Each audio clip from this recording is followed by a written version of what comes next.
परेशानियां तज़किरा करने से बढ़ जाती है, खामोश रहने से कम होती है, सब्र करने से ख़त्म होती है और शुक्र करने से खुशी में बदल जाती है। अल्लाह तो मेरे नसीब में वो लिख दे जिसकी मुझे चाहत है, वो दुआ जो मेरी नमाजों में, वो दुआ जो मेरे वजूद में है। ए रहमान और रहीम तो दिलों के हालों को बेहतर जानता है, मुझे वो अता कर जिसकी तमन्ना मुझे बेसुकून रखती है। बेशक तो कुन फ़ियाकौन का मालिक है। आमीन सुम आमीन आ रब्बल आलमीन। रसूल सल्लल्लाहु अलैहि वसल्लम ने फरमाया, सदका रब के गुस्से को बुझा देता है और बुरी मौत से बचाता है।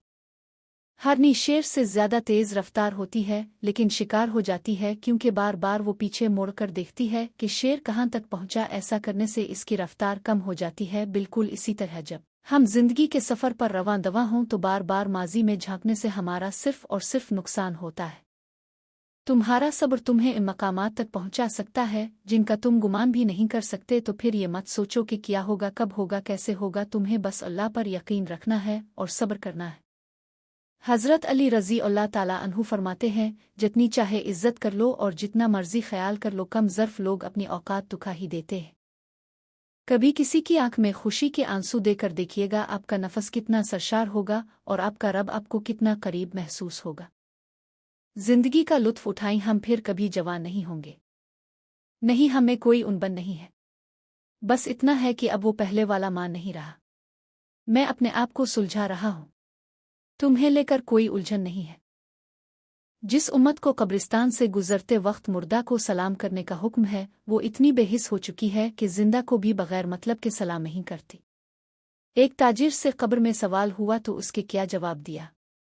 हज़रत हुज़ैफ़ा ने बयान किया कि मैंने नबी करीम सल्लल्लाहु अलैहि वसल्लम से सुना, अब सल्लल्लाहु अलैहि वसल्लम ने फरमाया कि एक शख्स का इंतकाल हुआ, इससे सवाल हुआ, तुम्हारे पास कोई नेकी है? इसने कहा, मैं लोगों से खरीद और फरोख्त करता था और जब किसी पर मेरा कर्ज होता तो मैं मालदारों को मोहलत दिया करता था और तंग दस्तों पे कर्ज को मुआफ़ कर दिया करता था। इस पर इसकी बख्शिश हो गई।